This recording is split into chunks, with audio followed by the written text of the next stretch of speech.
अस्सलाम वालेकुम नाज़रीन, हमारे सिराए चार जेडीओ न्यूज़ यहाँ वज़ीर उंडड़ सकरन जे इंजीनियर राहिल सरवर ख़ास के लिए पारां पंहिंजे मदद पाण तल कोरोना खां बचा लाइ वॉक थ्रू गेट ईजाद करे तहलका अस्पताल सकरन खे अतीअ तौरु ॾिनो हो, जंहिंजो कुझु ॾींहं पहिरीं DHO ऐं MPA समेत अस्पताल जे इंतज़ामिया इफ़्तिताह पिणु कयो हो। पर अफ़सोस कोरोना खां बचा लाइ तयारु कयल वॉक थ्रू गेट अस्पताल इंतज़ामिया इस्तेमाल ई न कयो। उन गेट खे लावारस करे अॼु अस्पताल जे गेट अॻियां छॾियो वियो। इंजीनियर राहिल सरवर ख़ास के लिए चवणो हुयो त हिन वक़्तु उन गेट जी क़ीमत मार्केट में 80,000 रुपया आहे। मूंखे तमामु घणो अफ़सोस थियो आहे अस्पताल जे अहिड़े अमल ते। HR जेडीओ न्यूज़ में फ़िलहाल एतिरो ई। वधीक ख़बरुनि ऐं अपडेट्स लाइ ॾिसंदा रहो HR जेडीओ न्यूज़। मुंहिंजो नालो इंजीनियर राहिल सरवर आहे, सकरन सां तालुक़ु रखां थो।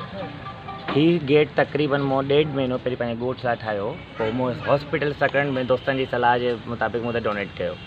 मुख़्तलिफ़ हीला बहाना कया विया आहिनि गेट खे हॉस्पिटल में इम्प्लीमेंट करण में, जेतिरो थी सघे पियो मैनेजमेंट एंड खां देरि कराई पई वञे ताकी असां हिन गेट जे मसइले खे इंस्टॉल ना कयूं। मां हिन वक़्तु सवाल सिर्फ़ु हिकिड़ो ई कयां थो, शायदि अगरि मैनेजमेंट नथी इंस्टॉल करणु चाहे त क्लियरली मूंखे ॿुधाए छॾे कि अगरि इंस्टॉल नथा करणु चाहियूं त बहितर आहे। ऐं ॿियो सकरन जी आवाम खे सवाल इहो आहे कि अगरि तव्हांजी मालिकी नथा करणु चाहियो त मूंखे लाइ बहितर ॿुधाए सघो था तव्हां। अच्छा, ही कुझु ॾींहं पहिरीं तव्हां अस्पताल ॾिनो, उनखे काफ़ी टाइम थियो, मुंहिंजे ख़्याल में महीनो खनि थी हूंदो।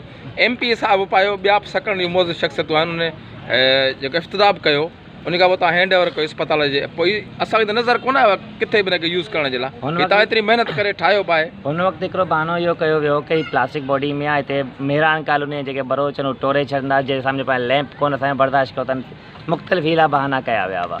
सभ खां पहिरीं त हीअ असांजो दोस्त आहे राहिल सरवर ख़ास के लिए, जंहिं हीउ गेट ठाहियो त असां खां दोस्तनि सलाह पुछी त यार हीउ गेट मां डोनेट थो करणु चाहियां, त हीउ डोनेट मां कंहिंखे कयां गेट।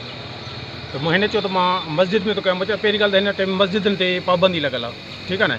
हीअ तव्हां कयो सिविल अस्पताल में जिथे हज़ारी मरीज़ अचनि था, ग़रीब गुरबो अचे थो, जंहिंखे इस्तेमाल में अचे, मस्जिदनि में त पाबंदी कम इहो कोन्हे को। असां वरी इन खां पोइ सिविल इंतज़ाम में असां हिते ॻाल्हायोसीं, उन्हनि असांखे रिस्पॉन्स सुठो ॾिनो डॉक्टर मोइन साहब। पर उन खां पोइ जॾहिं असां डोनेट कयो थी त पैंप हुया त प्लास्टिक जा, हिन चयो भाई इहे प्लास्टिक जा पैंप असांखे कमु न आहे, असां पंहिंजो करे हिनखे ठारायूंसि था लोही में।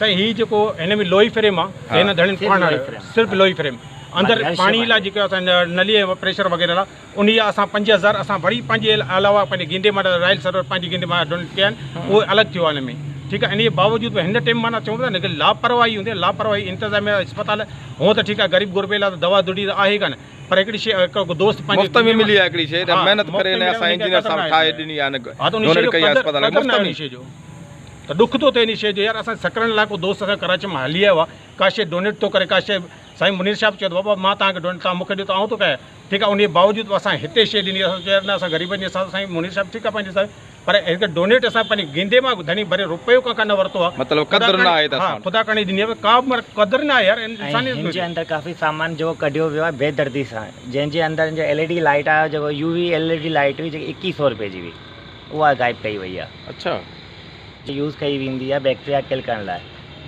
ऐं हीअ गेट ॿियनि गेटनि खां नॉर्मल गेट न आहे, मुख़्तलिफ़ ऐं स्मार्ट ऐं एडवांस गेट आहे, जंहिंजी मार्केट क़ीमत हिन 80,000 खां प्लस में आहे।